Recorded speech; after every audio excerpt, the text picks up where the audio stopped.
Hello and welcome to ohmTown Daily, Season 2, Episode 153 for June 2nd, 2023. Like yesterday, we're going rogue.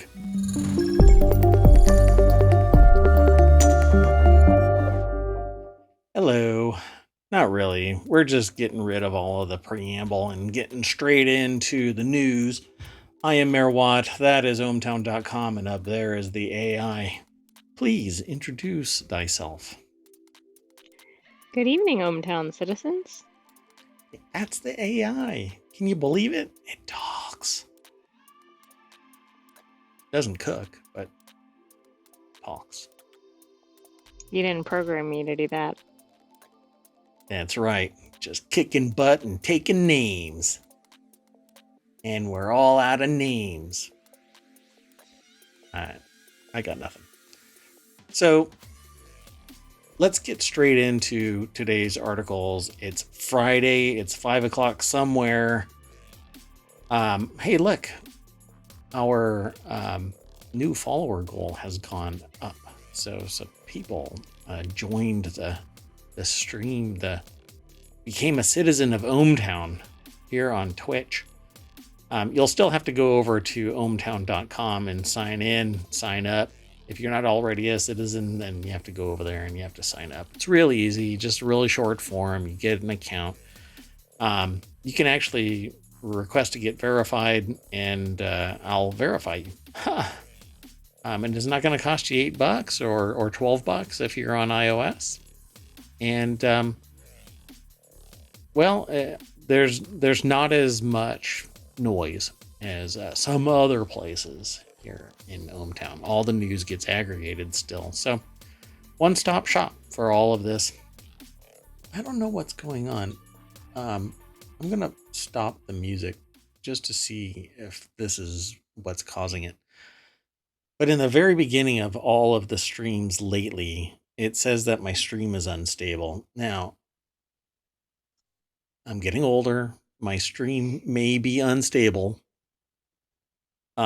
But come on, I'm starting to take this personally here, Twitch. You gotta stop making it my problem, because I'm streaming out at 6,185 and it bounces a little bit, 6,200 kilobits. So come on, it can't be me. Anyway, enough complaining. Stuff is still getting tweaked over at ohmTown.com, so go over and check it out. I'm going to play the music again because we need some ambiance or ambience, depending on where you're from. Well, thanks to our new followers and our existing followers. That's right. Thank you very much. I didn't ask any of them if it was okay to say their names, but you know who you are, and thank you very much for becoming a citizen of ohmTown. Much appreciated. Now I'd like to get a whole bunch of people coming and chatting and having a good time and talking about the news. And, you know, if it's an hour show and we turn it into a 2-hour show, well, what's an extra hour amongst friends? Particularly on any day of the week, not just Friday or Saturday or Sunday, but whenever y'all want to just hang out and talk shop about the news, particularly the stuff that goes through ohmTown, that would be awesome, because we can just click on it and we can talk about it. Pretty easy peasy, right? Well, that's how it works here in ohmTown Daily. Daily show, 9 p.m. Eastern. We gather up. Actually, we filter through hundreds of headlines and little snippets and suss it out. We kind of figure out, is this interesting? Does it have a message?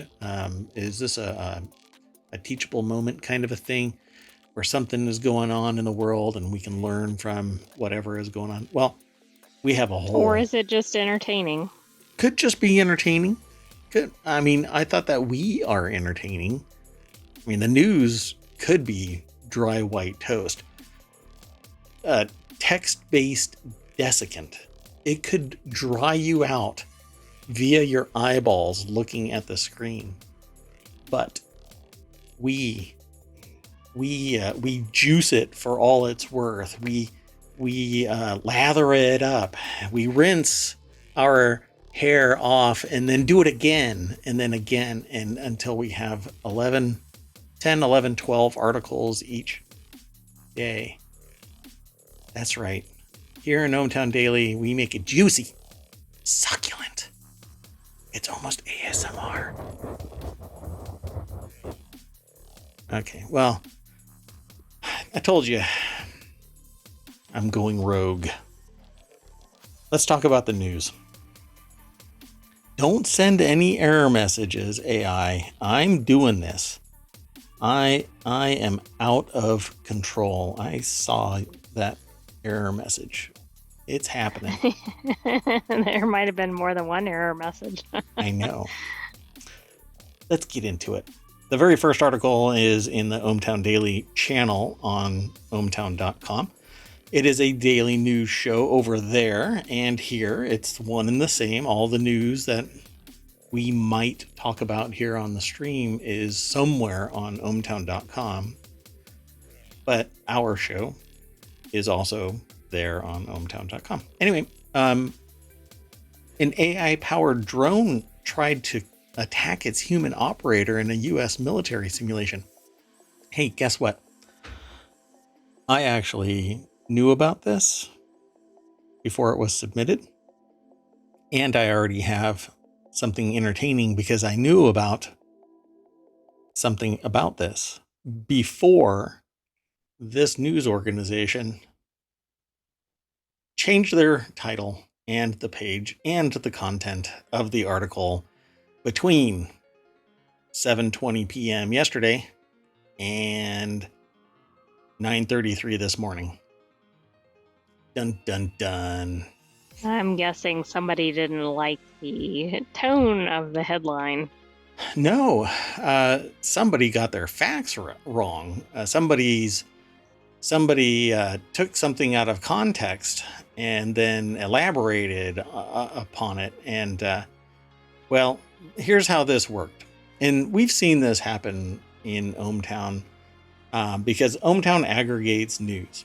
And so when the news organizations push out something, we actually get it the way they send it. And that's what this is.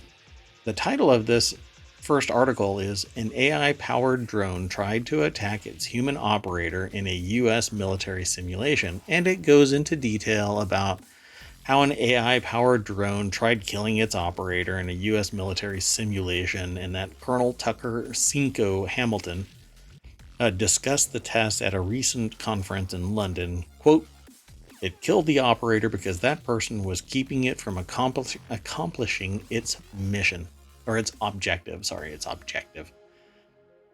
Basically, and then they say that the mission was straightforward: destroy the enemy's air defense systems. But in a recent U.S. military test simulation, a drone kind of went off the rails and eliminated the operator so that it could fulfill its mission, because the operator supposedly was telling it, don't do that. It's basically Skynet. So Skynet was supposed to save humanity, and in the process, it became self-aware, realized that humanity was the problem onto itself, and thus eliminated the humans. So that's what everybody read at 7:20 p.m. yesterday. This is right. We're done with the prep for the show. We're getting ready to do the show. So we think it's in the can. This is done, right? Now, I knew after the show, and well before this published article was edited, that this isn't the right context of this. I love this, by the way, this Air Force Base Creech. That's an odd name. I assume it's named for somebody, but yeah. So then BusinessInsider.com edits the title, but not the URL, thankfully. Sometimes they actually, not Business Insider, but a website will change its URL too. That one's always really refreshing because there's SEO and links that connect, backlinks and stuff like that connect everything, and then you get a dead link. Anyway, Charles R. Davis and Paul Squire put this article together, and I'm not sure. They don't show an edited thing. They don't have document retention for it. So I suppose the articles were the same because our snippet only has a truncated amount of information. We don't get the whole article.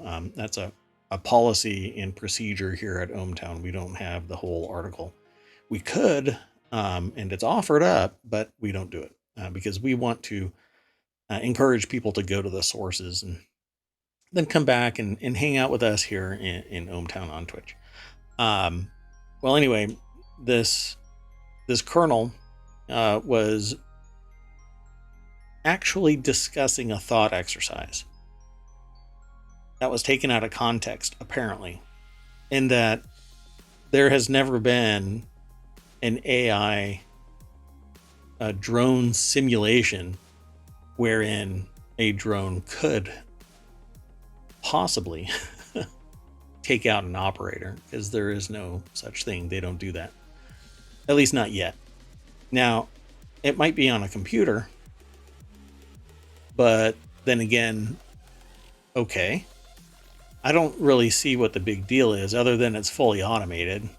But you have wing nuts in every field, and there could have been a chance that a wing nut would fly its drone into an operator for whatever purpose. And it doesn't have to be an AI threat.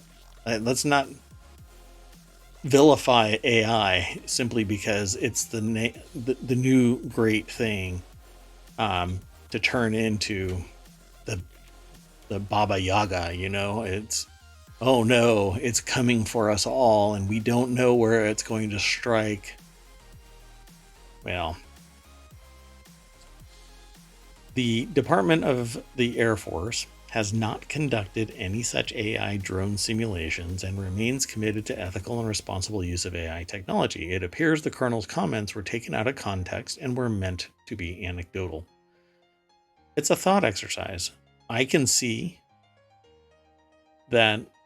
Is there the potential for an AI? And I'm not really letting you talk, but jump in if you want to say something.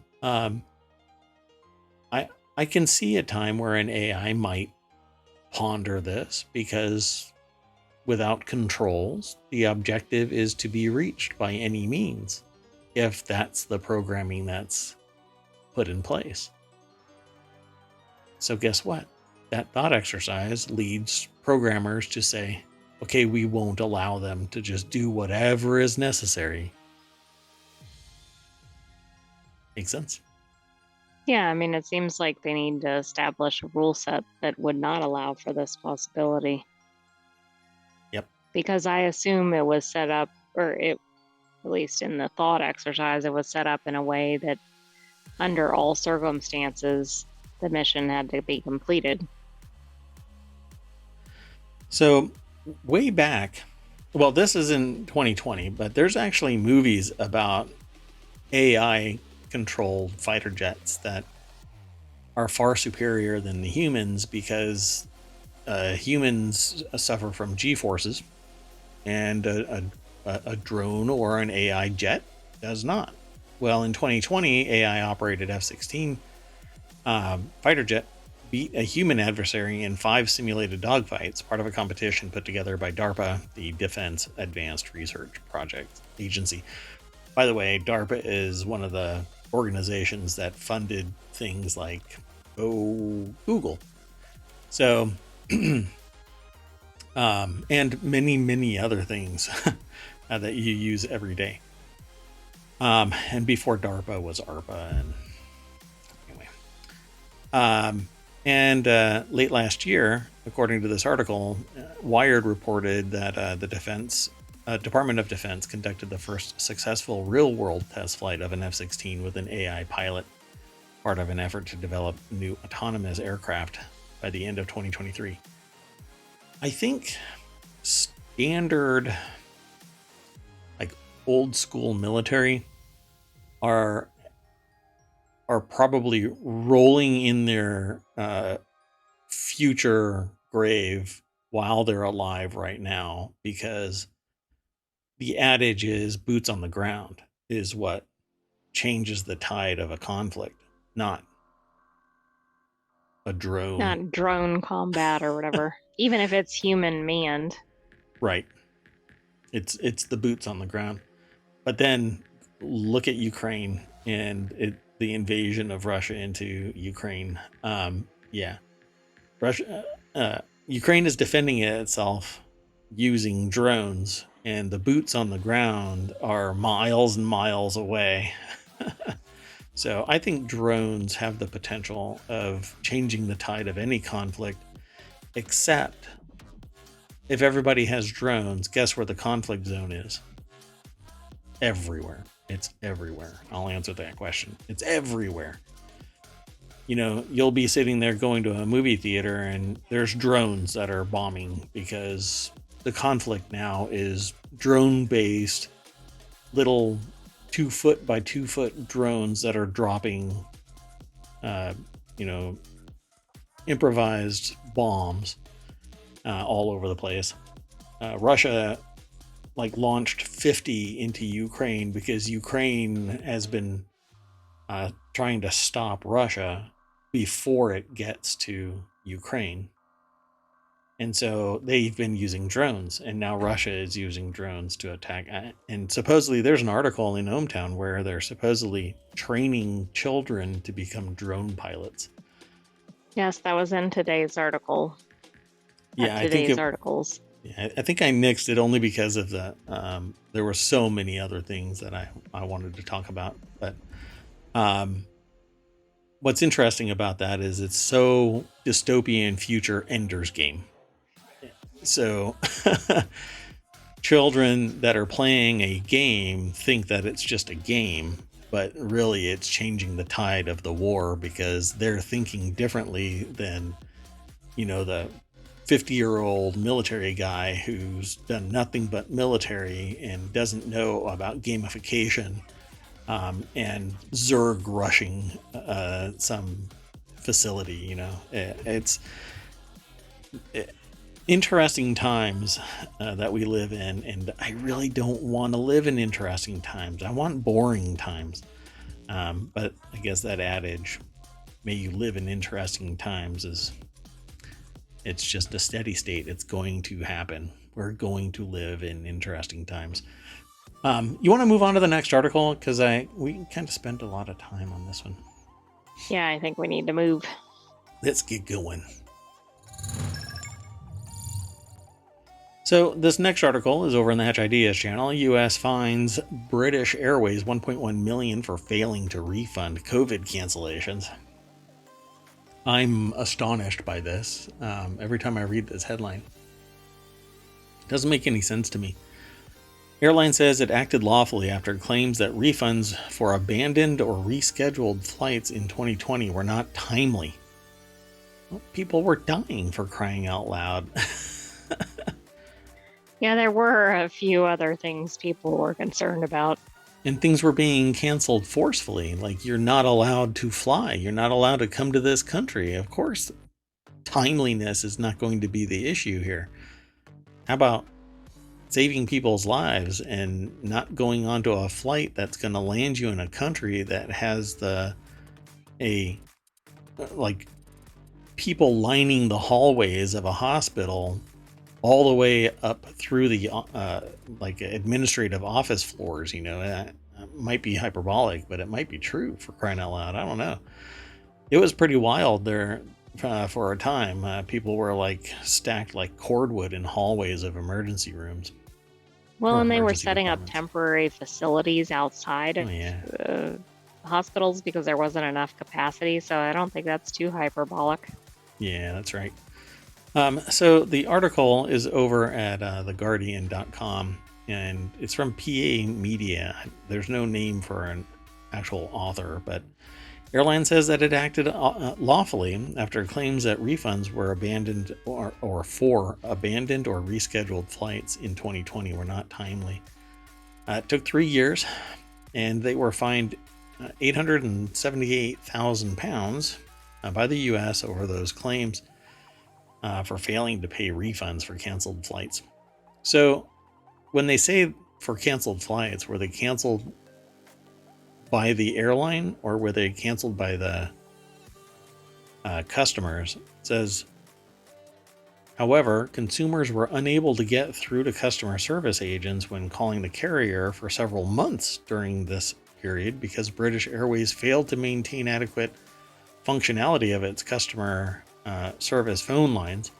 There was also no way to submit a refund request through the carrier's website during this period. Therein lies my problem with all of this. 21st century, we have the personnel, we have the distributed methods that allow somebody to handle a phone call and a phone tree, and we have email, and we have websites.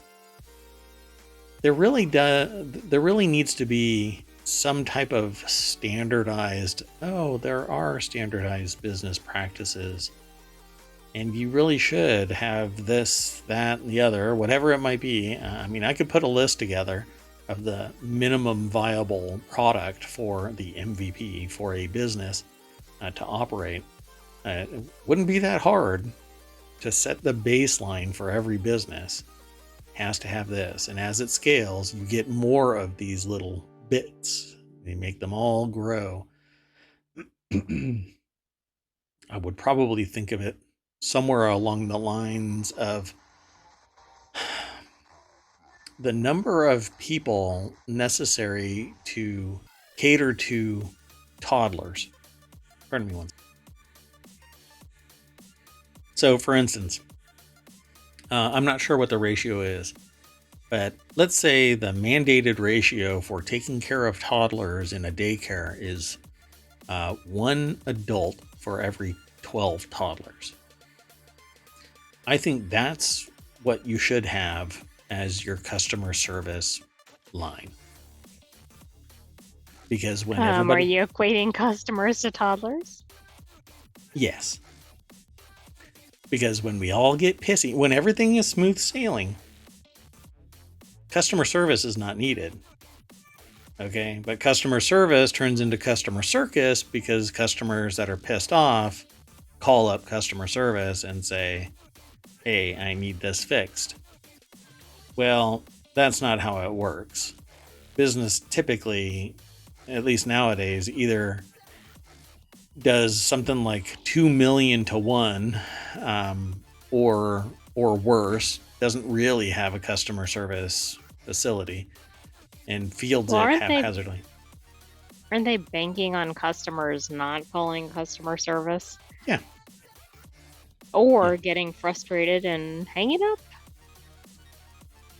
So it says here, also from March to November 2020, British Airways had misleading information on its website, which led consumers to inadvertently request travel vouchers instead of refunds. Since March 2020, the department has received over 1,200 complaints alleging that British Airways failed to provide timely refunds after canceling or significantly changing consumers' flights to or from the United States. So that's the real complaint. It wasn't that the customers did anything wrong. It's that British Airways changed the nature of their flight. And the customer... And then sat on their money for 3 years. Yeah. Yeah. I mean, that's pretty significant. Yeah, I think so too. Especially for an international flight, which may not be inexpensive. So it says the airline, and this is how it ends. So this is weird. The airline replied with, "We're very sorry that at the height of the unprecedented pandemic, when we were unfortunately forced to cancel thousands of flights and close some call centers due to government restrictions, our customers experienced slightly longer wait times to reach customer service teams." I don't think they're exactly taking ownership of this issue. Oh, God. That's just... I mean, I would grant them that if it was like a month or something, because we all know things were just horribly disrupted right around that time. But 3 years? Yeah. And turning it into a battle where they have to be sued, fined, into making a statement like that, and that one's just tone deaf. My goodness. Okay, let's go on to the next article. So, if you've never heard of Blaseball, the title of this pretty much sums it up. Blaseball, the bizarre, beautiful sports gambling horror sim, is ending forever. The first season of Blaseball, not baseball, Blaseball, Blase, ended with the opening of the Forbidden Book. A solar eclipse immediately followed. The umpire's eyes turned white, the Moab Desert disappeared into a gaping hellmouth, and star player Jalen Hotdog Fingers burst into flames. That was the beginning, not the end, of the deep, awesome weirdness that was the hallmark of the browser-based sports gambling horror sim. A later season ended with a goddamn JRPG boss fight, but 3 years later, the strange beauty has finally run its course. It's only been 3 years since Blaseball's been around? It seems a lot longer than that. Anyway, this article is over at PC Gamer. Andy Chalk is the author, and the deck statement says, the game band said today that despite its best efforts, it can no longer develop the game in a sustainable fashion. I don't know how much money people could spend on it. I don't remember. I know that I never spent a penny, and I had played it off and on, but I thought it had been around for a lot longer than that. This article doesn't say. At least, yeah.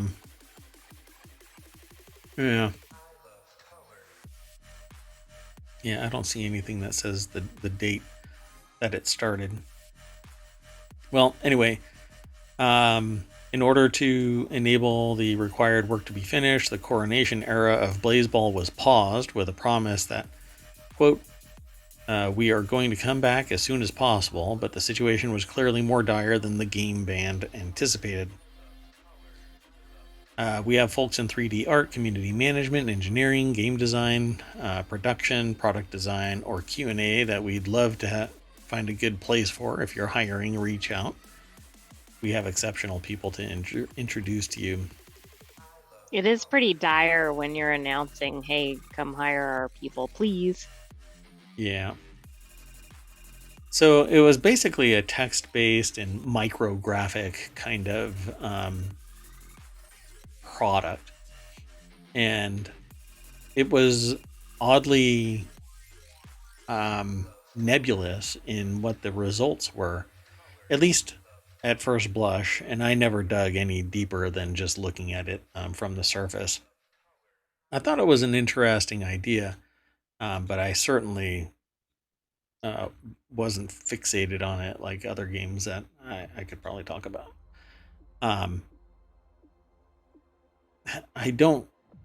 I never was around when it turned into a horror sim. It wasn't a horror sim when I started, but apparently it's ending today.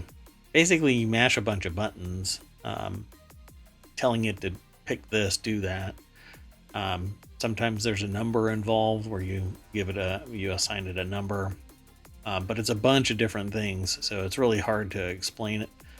You pretty much just should do a little deep dive. If you follow the link through ohmTown over to PC Gamer and then click the various links within it, you'll get a good idea of what Blaseball was, or Blaseball. It might be Blaseball. At any rate, the end of an era. You want to go on to the next article? Yes. So this next article is over in the Late Night Geeks channel. And I was streaming last night until 5 o'clock in the morning. I might end up doing that tonight. We shall see. I will have been awake for 2 days, and that's just not, I don't think that's going to be sustainable. But Late Night Geeks is pretty much near and dear to me because that's me. I'm a night owl, and society has stuffed me into daytime operating hours, and I don't think my body is really built for it. So my natural circadian rhythm is to be up all night long and just crash in the middle of the day. But unfortunately, professional existence, for the most part, doesn't happen that way. Yeah, they kind of frown on that. Well, I mean, if I can telework, then I could be operational during anybody's time frame. You know, basically, the dial has been turned. So let me work in, I don't know, Japan, and I'll be able to operate at night. Right? Yeah. Okay. Well, anyway, has nothing to do with this article. Meta found liable as courts block firing of moderators. Now, again, this is an article where a whole lot was actually aggregated from TechCrunch. I'm not sure why TechCrunch provides so much information in their snippet, but I've even truncated it, and it still aggregates the I think pretty much all of it. But anyway, no graphics or anything. But anyway, let's go over to TechCrunch so I can give credit where credit is due. Annie Najanja is the author of this, and it's at TechCrunch Plus. Okay, so this isn't the United States. This has to do with a Kenyan court that ruled that Meta is the primary employer of content moderators suing the social media giant and its content review partner in Africa, Sama, for unlawful dismissal. 185 moderators in the suit filed in March this year also allege that Meta's new content review partner on the continent, Majorel, had blacklisted them on instruction by Meta. Ouch. Yeah, ouch. That's funny. So Justice Byram Ongaya of Kenya's Employment and Labor Relations Court on Friday watered down the social media giant's plan to recuse itself from the case, saying the moderators did Meta's work, used its technology for the work, as well as adhered to its performance and accuracy metrics. The court said that Sama was merely an agent or manager. Sama disputed this, saying Meta is a client of Sama's and Sama is not legally empowered to act on behalf of Meta. So they're saying that Majorel blacklisted them by instruction of Meta. So what does Sama have to do with this being an agent? I can't connect Sama because it's not one of the two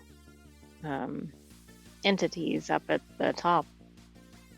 Yeah, I mean, Sama is basically the victim of Meta. Meta. It's the content review partner. Yeah, it seems like a side player, really. Right? Because it says the new... So they're suing... Okay, so a Kenyan court ruled that Meta is the primary employer of content moderators, suing the social media giant and its content review partner in Africa, Sama, for unlawful dismissal.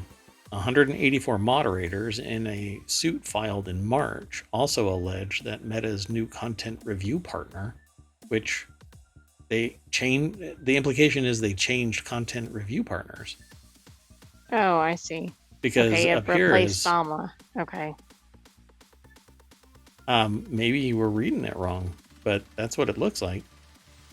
But then down in here it says that Sama was merely an agent or manager. Sama disputed that, saying that Meta is a client of Sama's and Sama is not legally empowered to act on behalf of Meta. Sort of. There is some agency. I mean, Meta hires you to hire the people that are going to be facilitating the services that are contracted. You're a contractor to Meta. So, yeah, you act on behalf of yourself in the furtherance of the service that you're providing as a contractor to Meta. But that still doesn't have anything to do with the top half of this article, so... That's weird. It seems like the two main players are Majorel and Sama. Yeah, but I think the biggest takeaway from this is you can have a moderator that you might not think of as an employee, but the courts might find that they're an employee. A court in that country. Yeah. Right. Interesting. So additionally, the court directed the moderator's contracts to be extended and also barred Meta and Sama from laying them off pending the determination of the case. The court issued the direction saying that there's no suitable justification for the redundancies and that it had found that the job of content moderation is available. The applicants will continue working upon the prevailing or better terms in the interim. Wow. That's quite interesting. This wouldn't exist in the United States. Right. So what I think happened is Sama maybe hired them or independently contracted them. And then supposedly Meta told them, no, Meta told the other entity to then fire them. Yeah. But how do you fire somebody else's employees? You don't, which is maybe why the court said, hey, they're your employees. Interesting. So it says, Sama in the past told TechCrunch it observed the Kenyan law and communicated the decision to discontinue content moderation in a town hall and through email and notification letters. Sama, whose clients include OpenAI, dropped Meta's contract and content review services and issued redundancy notices to 260 moderators to concentrate on labeling work, computer vision, data annotation. Meta and Sama are facing 2 other suits in Kenya. Labor and human trafficking, unfair labor relations, union busting, and failure to provide adequate mental health and psychosocial support. And another for being laid off in a 2019 strike trying to unionize Sama's employees. Wow. Well, that's very United States. So, hey, look, freedom. Anyway, very interesting. But it seems kind of muddy, you know. I don't quite see the flow of how, unless there's a document that states that Meta said fire these people, which actually there might be. I mean, if Meta doesn't want the contract, then Meta just pays off the contract, early termination, some penalty or whatever, and walks away. So Meta is basically, if I were the judge and it was in my court, I would probably hold harmless Meta, because Meta is just a company that's hiring workers, and depending on how the employment contract is with that contractor, there would probably be some rider in there that says if you early terminate, then there's this amount of money. But Sama and Majorel are the 2 that are actually providing the service and doing the hiring. And if it's an at-will country, then they can fire them, you know, without notice for any cause. Like here in the States, you know, you can sneeze in a hallway and somebody doesn't like the way you sneeze and you can be fired. Right, at will employment, right? Yep, for whatever good and bad it is. Let's keep on hustling through the news. This next article is pretty interesting to me because I'm now interested in doing this. Warcrafters is the channel that this article landed in. Yep, the perfect way to lure me back to a co-op survival game is by adding fishing poles and over 50 types of fish to catch. So, survival game Icarus launched back in December of 2021, and since then, the developer Rocketworks has not been sitting idle. The studio has delivered an impressive number of small updates, missions, and tweaks to Icarus every single week, apparently, according to the article, along with bigger expansions and features along the way. I used to play Icarus, and it was soul crushing because I was dying with the frequency of a cheap ham radio. And ultimately, I walked away. But I've seen other people playing it, and they've changed the way this game actually operates, the way this game plays. The base building and everything else associated with it is no longer how it was when I first played it as early access. Well, now apparently they're adding fishing, which is a great attractor to many a person. And while I will not go out and fish for real fish, I will sit in a computer game and fish. And I don't want it to be hyper realistic, by the way. Like there's bass fishing simulators that are hyper realistic and all of this kind of stuff. I just want something that's fun, Relaxing, kind of methodical. chill. Yep. Hanging out with your friends. Um, maybe some type of timing skill where you have to, click something or move something, whatever. I don't want hyper realistic. I want fun. And just real is not fun. I substitute my own reality for reality. So who is it? The dude from Mythbusters says that I substitute. Oh, I forgot his name. Yeah, it's okay. Anyway, it's pretty funny that the author of this says, while it's been a minute since they've played Icarus, the latest update immediately solidified their weekend plans. Sorry, Diablo 4, your demons are going to have to wait. Yeah, that's just what people who aren't in the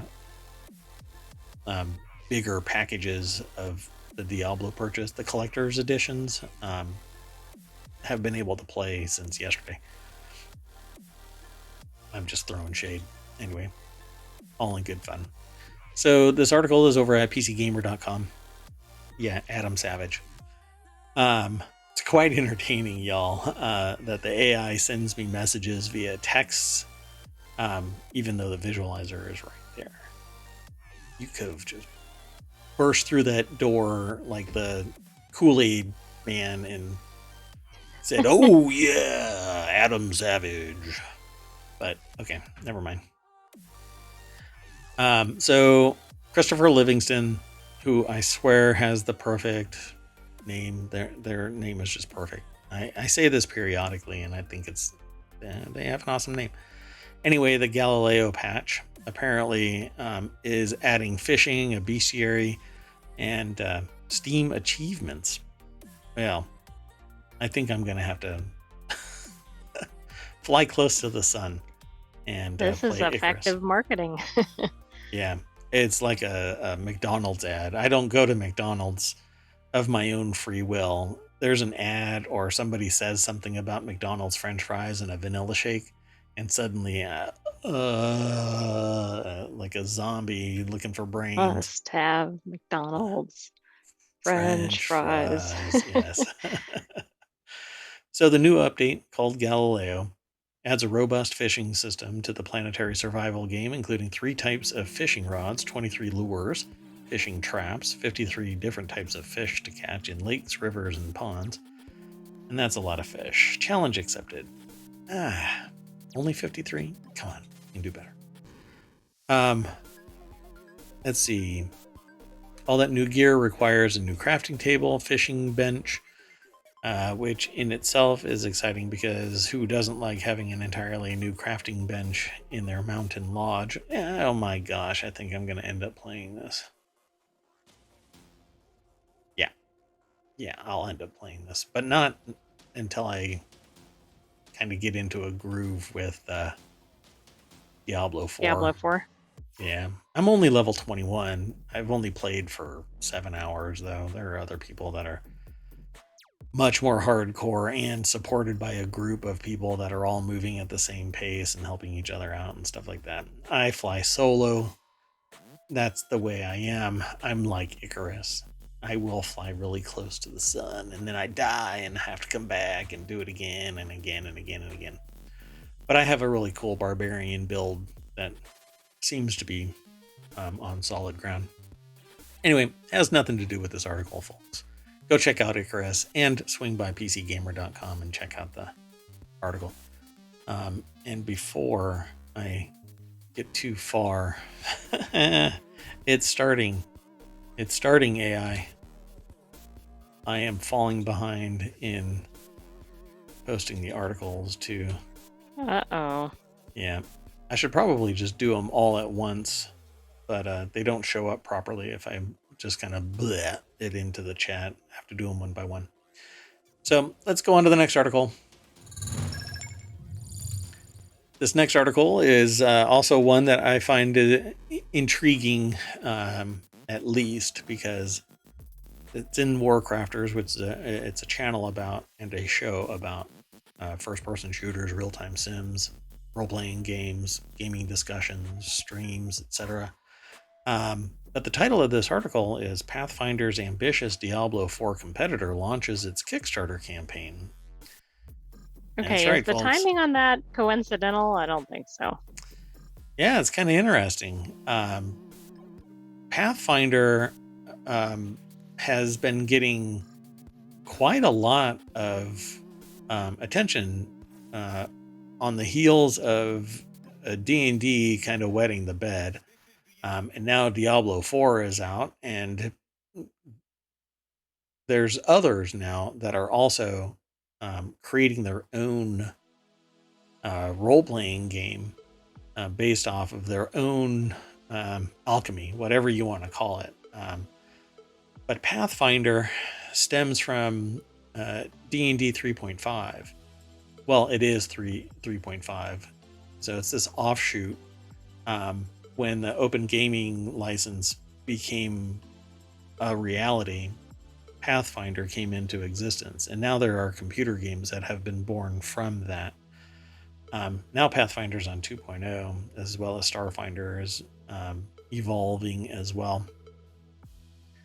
And one of my favorite live plays, the Glass Cannon podcast, the Glass Cannon Studios, I think they are now. They use Pathfinder primarily, but now they're also experimenting with other stuff too. Anyway, check them out. They are awesome. Anyway, tabletop RPG Pathfinder has already spawned a series of successful computer role-playing games. That's what the C in CRPG is. In the form of Pathfinder Kingmaker and its sequel, Wrath of the Righteous. But the latest game based on Pathfinder rule set is an ARPG that points its weapons at Diablo, and the Kickstarter campaign. It says Bold Fantasy Upstart has just launched. So the full title is Pathfinder Abomination Vaults, and the Kickstarter page describes it as a co-op hack and slash game based on the epic adventure path of the same name. So Abomination Vaults. And what do you want to call them? Like packages of an adventure is called an adventure path. So like a module that you would play.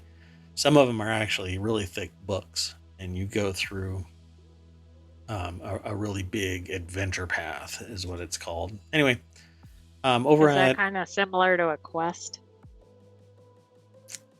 Only if you put 100 of them together. Oh, okay. It's a full-on storyline with additional characters. If one character dies, there's story arcs, discoveries. It's basically a novel. And as you read the novel, you play the game, and your character can go off on their own in terms of their decision, whatever they're going to do in that particular instance. And the objective of the game master is to kind of push you back into the guiding principles of the adventure path, so that you're not going way far away, astray from the story, and do it in a realistic way. But it's basically just this massive story. It's a lot of fun. Rick Lane over at PCGamer.com put the article together. Abomination Vaults is already over halfway to being funded. This was 8 hours ago when the article was first aggregated, and I could probably bet if I were to click that, and you know what, I will. Might as well. Yeah, they're at 200,000 of a 305,000 goal. So I don't think Pathfinder really has. I don't know. I expected it's within 3 days, so yeah, I expect them to blow past this. It's all about people just getting on board, and this looks like it might be fun. I don't know. Pathfinder rules. I don't know. To me, it all blends into, oh, it's a computer game. And the rules don't really mean much because they're hidden behind the scenes unless you're actually rolling dice, like some computer games have that mechanic. So pretty neat. And if you're interested in that kind of thing, then follow the link through ohmTown and go check out this little Pathfinder game. I don't think that it'll be as big as Diablo 4. There's just massive amount of hype. But I'll support. Is it really going to have all the fan activities like Diablo 4 does? Remember, we featured that article yesterday.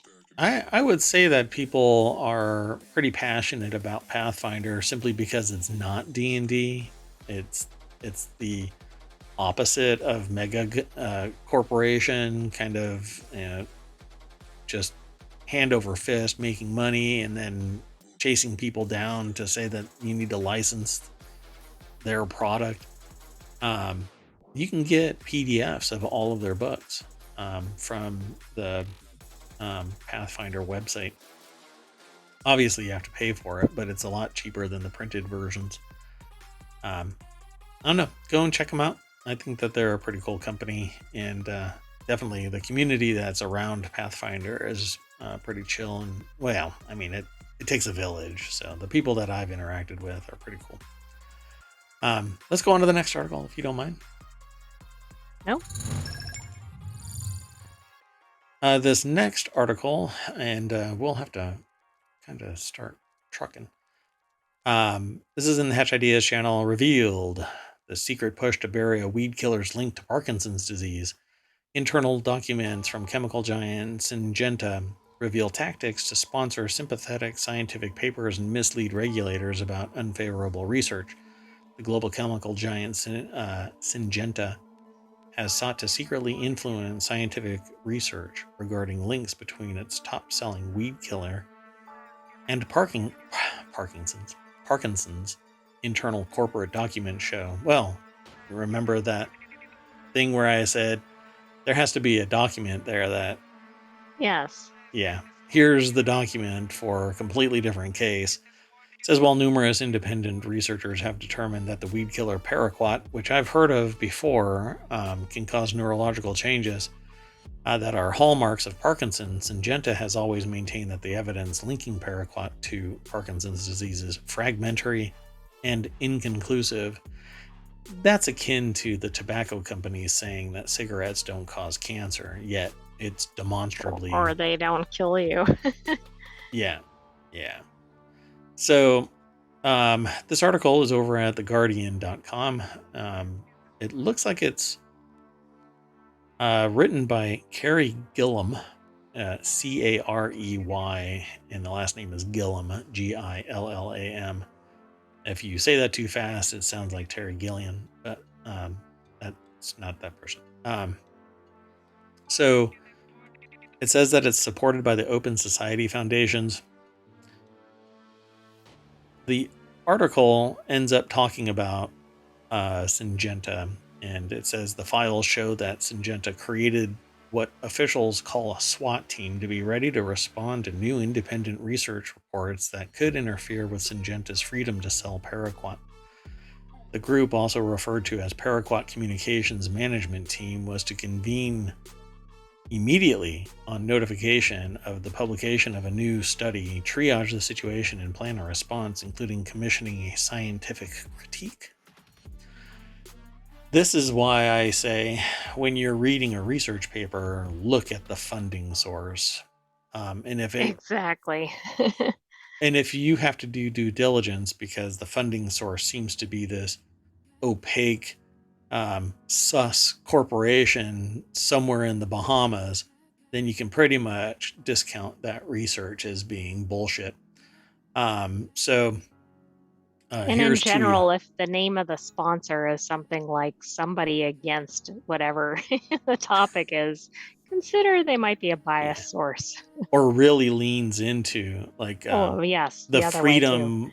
freedom whatever, right? And then when you like look at the people that are involved with the freedom whatever, it's just like a bunch of fascists that are looking to do eugenics, and create the Quetzalcoatl Haderach. Anyway, if you're a Dune That head, went a little intense. maybe a little.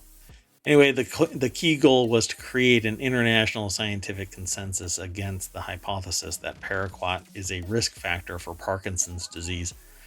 I actually had a conversation with somebody that basically said, well, if everybody's attacking, then why isn't it okay to defend by any means necessary?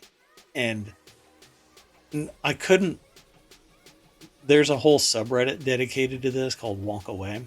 Um, I couldn't interact with that person anymore because they were obviously zealots for their particular cause and couldn't see that that particular cause is entirely um, circular logic. I am because I am, that kind of thing. Um, so these guys want to sell their stuff, even though evidence is mounting that it leads to at least activation of Parkinson's disease, if not Parkinson's itself, right?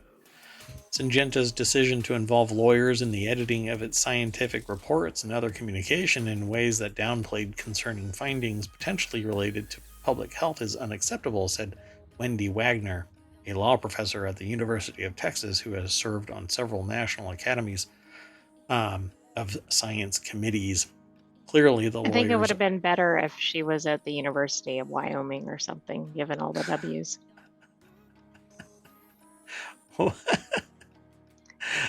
Wendy you, Wagner. you, you took that and just went pink. I'm making a left-hand turn.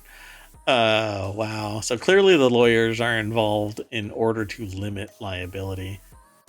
Yeah, that's pretty much like corporate lawyers. If you're an employee, a corporate lawyer isn't there to protect you. They're there to protect the corporation.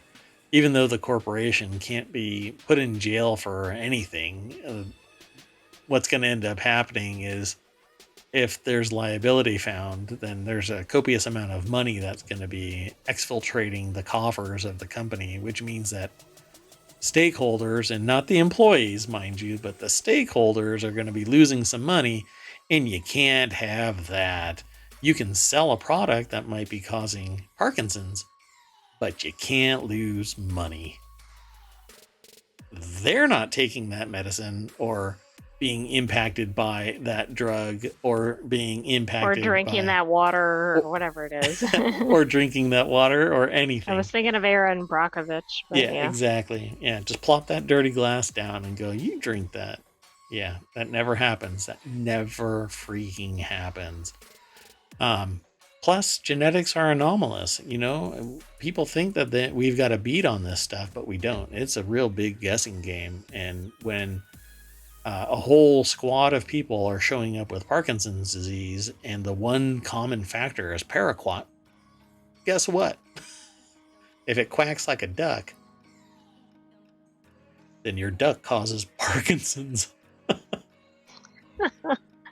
That's giving ducks a bad name, I think. No, I love ducks. Ducks are. Ah, ducks quack me up, man. That's it. I'm going to the next article before that becomes evidence.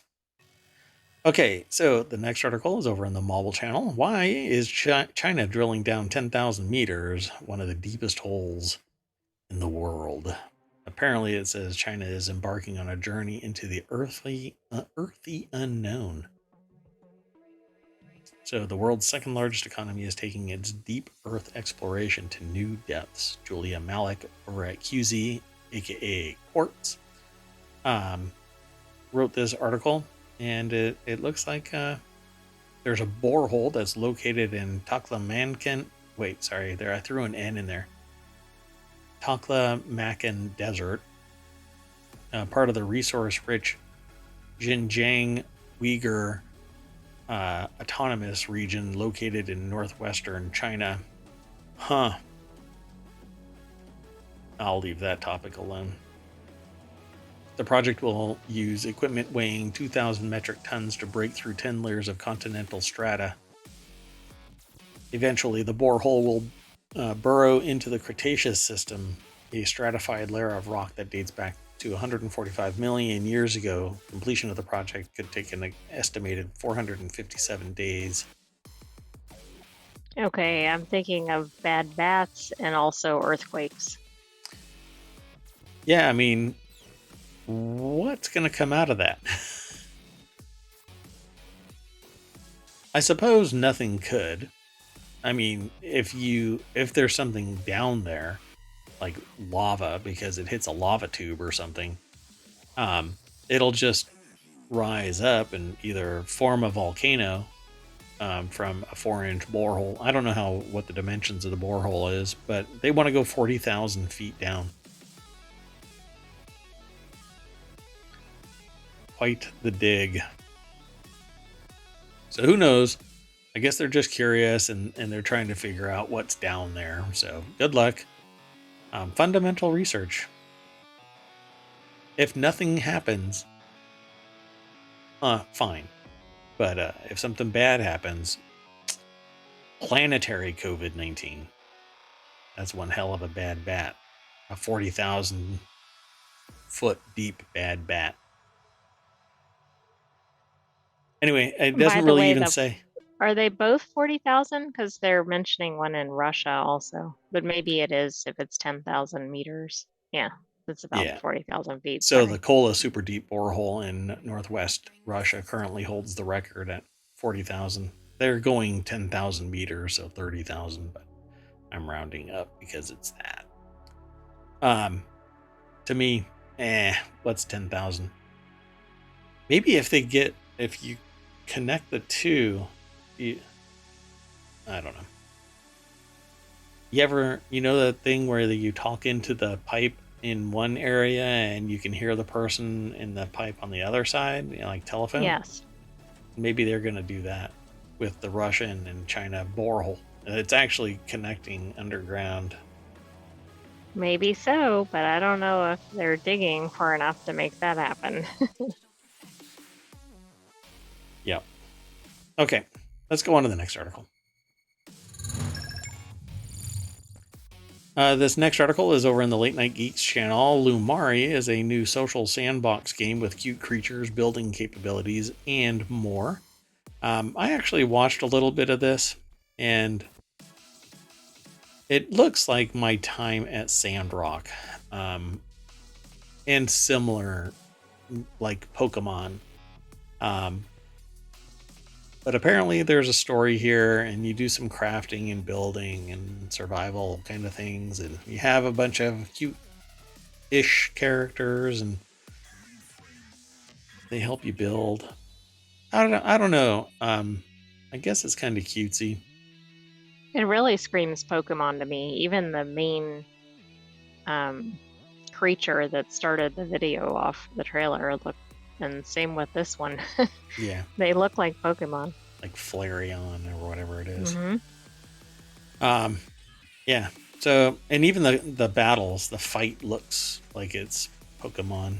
But hey, you get Pokemon adjacent and you're fine from getting sued into oblivion. So let's go over to TechCrunch. That's where this is found. Lauren Forrestal is the author of this article. Lumari is a new social sandbox game with cute creatures, building capabilities, and more. The game studio raised 1.6 million in pre-seed funding, led by London venture partners, with participation from Convoy Ventures, Progression Fund, Valhalla Ventures, Maveron LLC, and Artichoke Capital. So TechCrunch is decidedly business oriented. So they've got a lot of pure data in their articles, which I really do appreciate. I did it again. I need to throw these articles into the chat. I'm really sorry, folks. This kind of breaks up our show as well. So if you are in chat and you want to talk about something, throw it in chat. We can chat while I am throwing my And own also, stuff. don't forget to go into the daily elections and vote. Yeah, you can do that too. There's a menu feature. Even if you're not logged in, if you're not a citizen, you can still vote on the content there. So give it a shot. So yeah, this looks very Pokemon-esque. So seems like it'll be fun, but it even says it right there. Lumari, a social sandbox adventure game that appears to be a cross between Animal Crossing, Pokemon, and Minecraft. I don't know. That hits on all of the cylinders that I like. So I like the cutesy animation because it's not hyper realistic, but it's fast, it's efficient, it's entertaining, it's engaging. This is the kind of fishing that I would probably enjoy. Not that hyper realistic and whatever. And I like Minecraft. I wish that it had actual adventures and stuff like that, but with mod packs, it extends it so that there are adventures, quests, and stuff. They seem to be broken many times because there isn't a professional development team associated with it. It's usually one really passionate person that's building the mod pack. And as for Animal Crossing, it's there are people that is their life. So I can see that it would be interesting to many people. Okay, let's go on. Let's keep going. I think the AI is powering down. The AI's batteries need some recharging. Yeah, fast swap batteries. You just need a little one that'll just kind of keep you idling until the bigger battery is. Or we need some of those electric roads in ohmTown. Yeah, that's all that ohmTown is, electric roads. So this next article is over in ohmTown Daily. A California woman is accused of shipping over 9 million parcels using counterfeit postage, costing the USPS $60 million in lost revenue. Li Juan. Okay. Go ahead. How long would it take you to mail 9 million packages? According to the article, 6 months. That doesn't even seem possible. Right? Maybe her name is Liwan Chen. Was arrested on May 24th after the USPS investigated an alleged counterfeit postage scheme. Postal inspectors estimated Chen and her employees shipped over 9 million parcels in 6 months. Chen ran a business shipping parcels for e-commerce sites, including a number in China, according to documents. A California woman used counterfeit postage to ship over 9 million parcels over the course of 6 months, prosecutors claimed in a recent court filing. Wow. I mean, can you imagine standing in line behind this person? Well, now we know why shipping is so cheap from China. Pete Sim is the author over at businessinsider.com. Yeah, that's pretty much all that there is to this article. But USPS lost, well, they say would have lost 60 million in revenue due to the apparent scheme, but they did. Not only did they see, this is the thing. They didn't just lose $60 million. Let's just double it, because there's wear and tear on the vehicles. There's gas. There's the salaries of the people that are actually delivering these products. and there is the stamp itself. It's supposed to be something that pays for the operations of the the enterprise, the organization, the U.S. Postal Service, and it's supposed to run bootstrap, right? It makes just enough to, well, now reinforce the fully funded retirement fund that's probably actually been gutted for military purposes. And now is just a line item that says that there's this amount of money sitting there, but the real capitalization is already spent, part of the deficit. Anyway, soapbox aside, it's more than just the value of the they actually delivered these damn products. Yeah, you're right. I mean, there's so much more beyond it.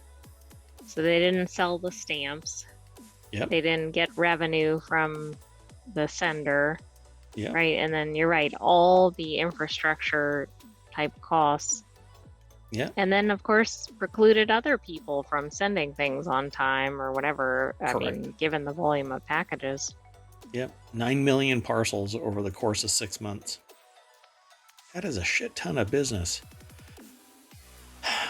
Wow. Other inspectors saw one truck which had been turned away from a distribution center for trying to ship mail with counterfeit postage parked outside Chen's house a day later, according to the court documents. So they basically tracked her long enough to know that's what was going on. The evidence obtained in the investigation shows that Chen is operating a business which provides shipping and postage services to businesses, including e-commerce vendors operating out of China that seek discounted USPS rates for mailing their products within the United States. So I've had this conversation with people near and dear to ohmTown, and describe the fact that no, you can't get discounted stamps.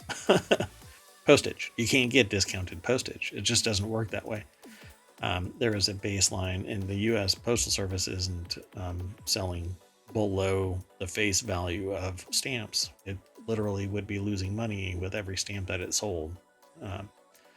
Anyway, a representative for the USPS did not respond to Insider's request for comment. It says immediately. I think that's like boilerplate template stuff. Did not immediately. Well, and doesn't that make you think when you read that, okay, they have the article ready to post. They reach out to whomever the source is, and like they're counting to 10 or something and then hitting post. Nope. Oh, nope, they didn't respond. It's like the ticket giver that's driving around downtown ohmTown, right? And they're like watching that. Oh, the flag went up. Ticket. It's already filled out, ready to go. Exactly. Okay, so the last article for today, it's aliens. So in the Mobile channel, U.S. military has been observing metallic orbs making extraordinary maneuvers at an historic, I don't know why they said it like that, at a historic NASA briefing. It's at an historic NASA briefing. I don't know why it is. It just is. It's because of that H. Anyway, at an historic NASA briefing on UFOs. UFO is actually now UAP, unidentified anomalous phenomena in government parlance. A key Defense Department official made a striking disclosure, Dr. Sean Kirkpatrick, and their cousin, Kirk Sean Patrick. Both directors of... No, I'm sorry, I can't keep that going. Anyway, Dr. I'm sorry, Sean, how many times is that person called either Kirk or Patrick? Or Sean. Or Sean. So Dr. Sean Kirkpatrick, director of a new UAP analysis office, stated that U.S. military personnel are observing metallic orbs all over the world. An image, along with 2 brief videos of such objects, are now publicly available. By the way, there are people that are online on YouTube who are debunking these government-released videos, saying, oh, yeah, we can do that. Yeah, okay. Now turn yourself into a military organization that's claiming that they don't know what the hell is flying around a battle group in the South Pacific, threatening the integrity of your military operations. Yeah, okay, they're Not a lot of faking it. incentive to fabricate that, right? Because there'd Yeah, be more incentive to go the other direction and say it didn't exist, yeah, exactly. Why I release it would into the assume. wild? No government is going to sit there and say, yeah, we're not in control of our airspace and we don't know what the hell's flying around us. That's really how you get the public to buy into the strength of the number one military operation on the planet, right? Well, and also your adversaries, like you don't necessarily want to be like, well, we don't really know what we're doing here. You're like sending them, they're texting generals.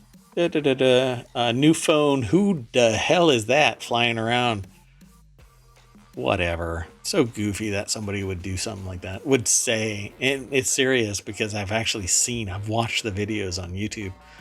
Like, are you really trying to debunk a government released video that shows shit that? Why would a whole bunch of conspirators work together to impugn the capabilities of a F-16 fighter jet? Yeah, it doesn't make any sense. And call into question their mental stability, right? Because when you go running around saying that you've seen a UFO, the next thing that you hear is you're freaking nuts. That's why I will never disclose that I've been. Never mind. I've said too much. Anyway, according to Kirkpatrick, spherical objects account for the largest proportion, nearly half of all UAP reports received by his office. Critically, some of these objects are capable of very interesting apparent maneuvers. Yeah, we've seen these videos. Wow, that was scary. So this has nothing to do, usually that's what happens. This is playing in the background and we end up talking about, you know, like sweet peas in Cambodia or something. And like, why is this video playing on a military base observing metallic orbs making extraordinary maneuvers? Merrick von Rennenkampf, big name to live up to, opinion contributor.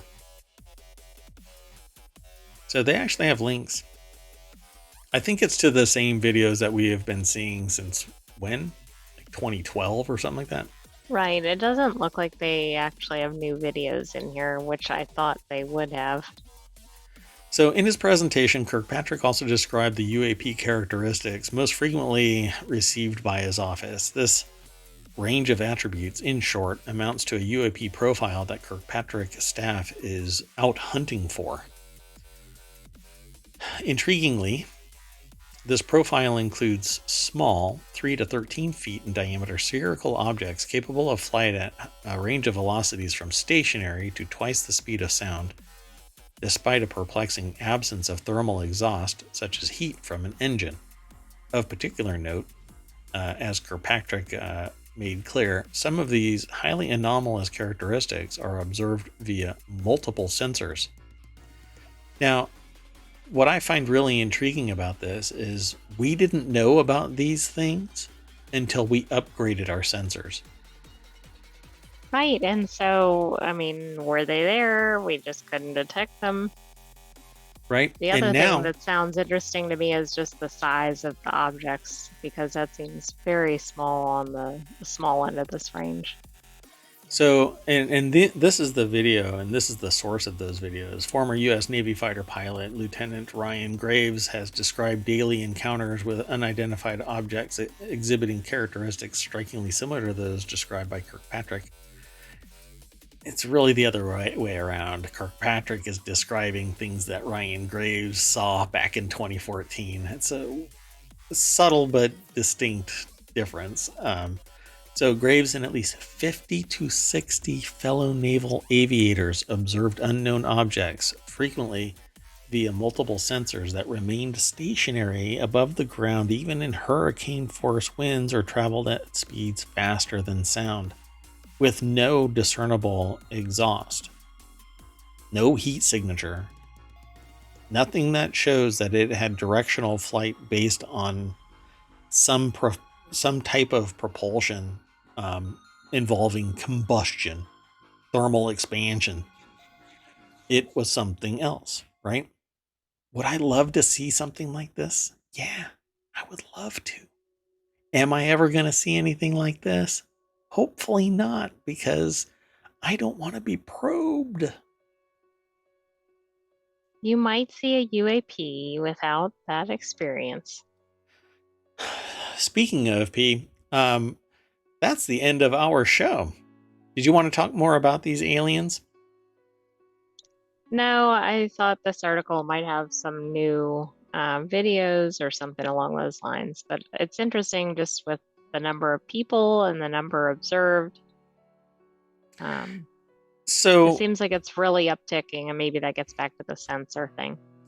yeah, and I had been told a long time ago that this is kind of what was supposed to happen, more and more disclosure, discussion, ramping up, kind of supposedly it's to brace everybody for the real disclosure that we're not alone in the universe, because without this conditioning of society, the whole world is going to melt down. And I can almost guarantee you that, yeah, it's going to melt down anyway, because half the planet is going to say that it's all bullshit and the other half is going to buy into it, and there's going to be 4% in the middle that are sitting there going, hey, can we just take a step back and have a discussion with the people?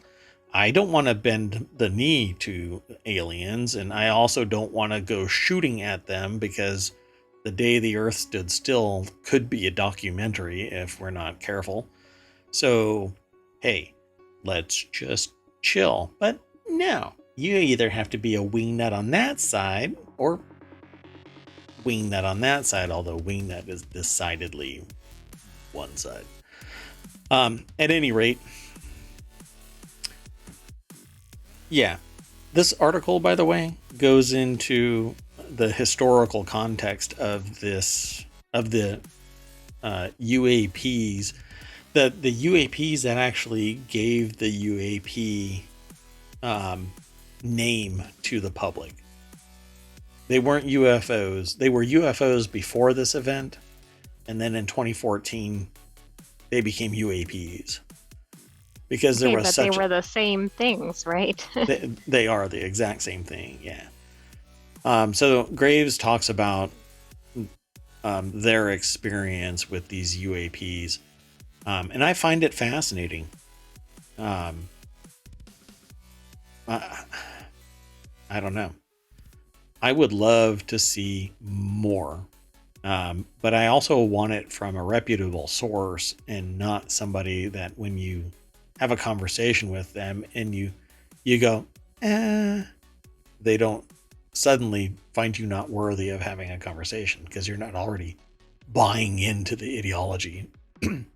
Now, while I think that we're not alone, I also don't know if there's UFOs or UAPs or whatever.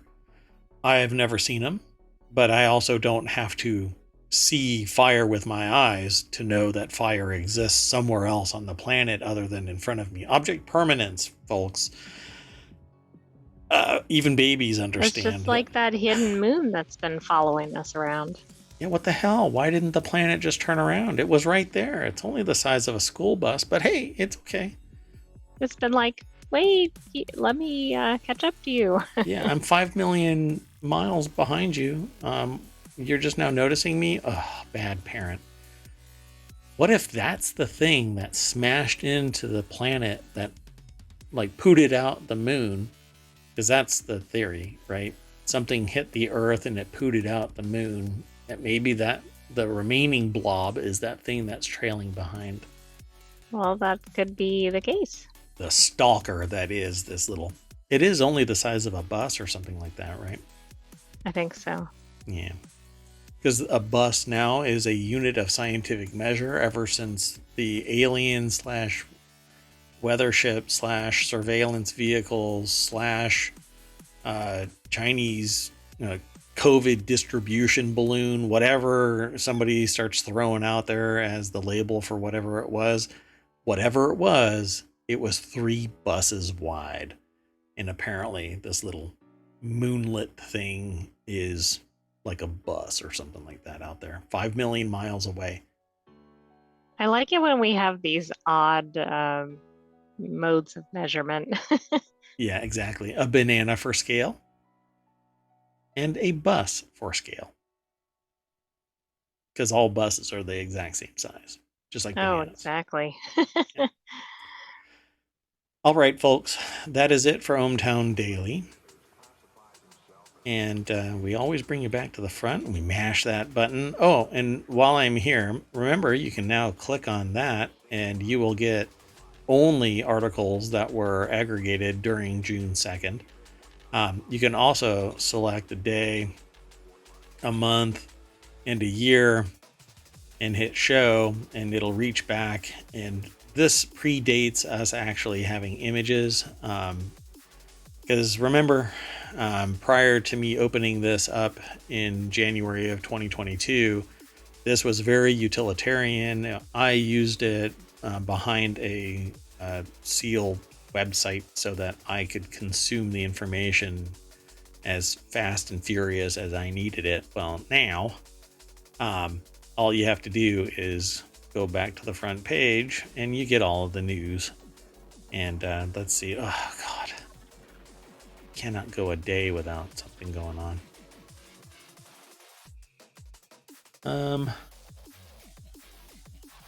Oh my goodness. What is going on with society? It's almost like we're digging a 30,000-foot hole into the crust. Well, maybe China is. China is. I don't know. Is there anything else interesting? Snoop Dogg postpones Hollywood Bowl series shows amid writer strike. Me and Dr. Dre, we stand in solidarity with the writers. Well, I agree. I don't think that there should be anybody in entertainment making $250 million as head of an organization without busting their ass every single day, like sweat dripping off their body because they are working in the field, right? $250 million for steering the ship. Meanwhile, there are people that are barely even getting food on the table, and they're the ones that are making the stuff that this person is earning $250 million. I mean, come on now.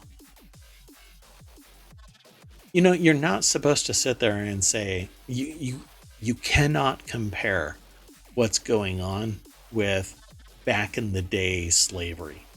But because there was freedom, there is freedom now, right? There was no freedom for people that were enslaved. But my God, somebody making $30,000 a year writing in LA, no, they're not making ends meet. They're basically living in the writer's room because they can't afford a place somewhere else, or they have 15 people living in an apartment. Meanwhile, there's some asshat making $250 million off of the backs of all of these other people. I think that's like 1% ASMR.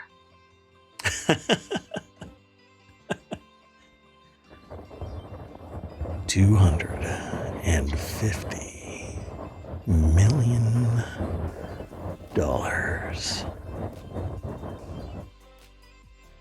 My mic, I've never heard a mic scream before, but if there's a mic that's screaming right now, it's this one because I'm way too close and I'm touching it.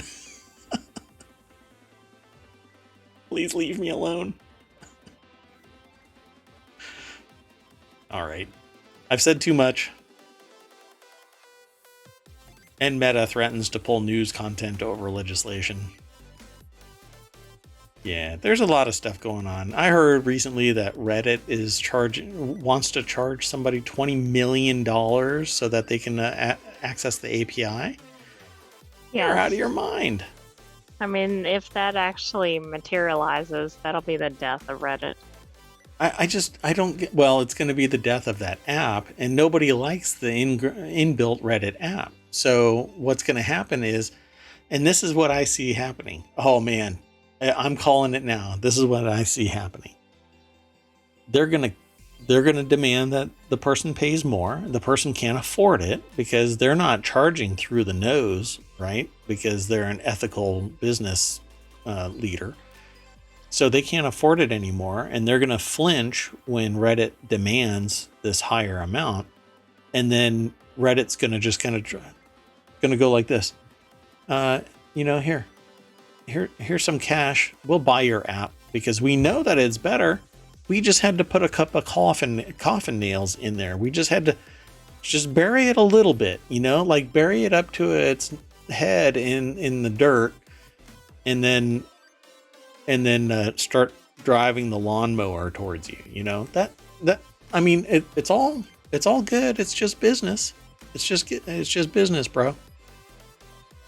So I wonder if that actually happens. If that happens,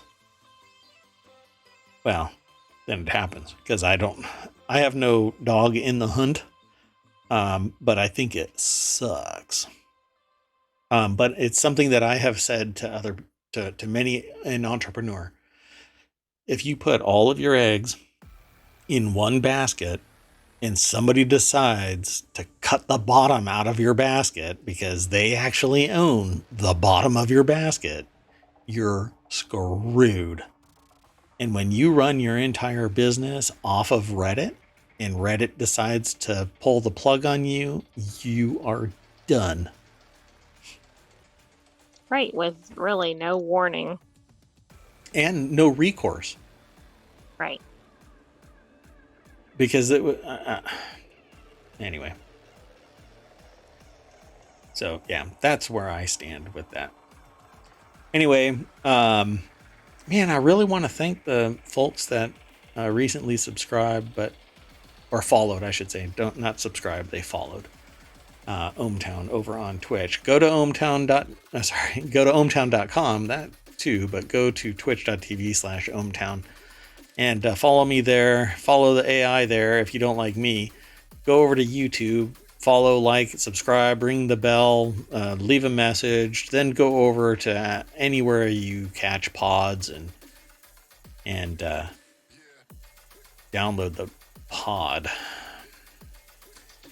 And then leave a review. And if you leave a 5-star review, I will say what you say in your review here in perpetuity, because not only is this stored here on Twitch for only 60 days, but I turn it into a YouTube video and the podcast itself. So you will see yourself in electrons. Ta-da! Because that's all we are. Dust in the wind. That's it. You want to say goodnight? Wait. Good night, ohmTown citizens, but not yet. I'm Merwat. That's ohmTown.com. And up there is the AI that keeps me sane and sometimes drives me nuts. So maybe good night, ohmTown citizens. And I don't know if we'll see you before 9 p.m. Eastern tomorrow, but we'll definitely see you at 9 p.m. Eastern. I want to tell that joke about the pirate with the steering wheel. Why do you have a steering wheel? And he goes to a bar. Bartender says, why do you have a steering wheel in your pants? Yeah, I'm not going to finish that joke. You're going to leave everybody hanging for the punchline? I'm leaving everybody hanging. Bye-bye, everybody.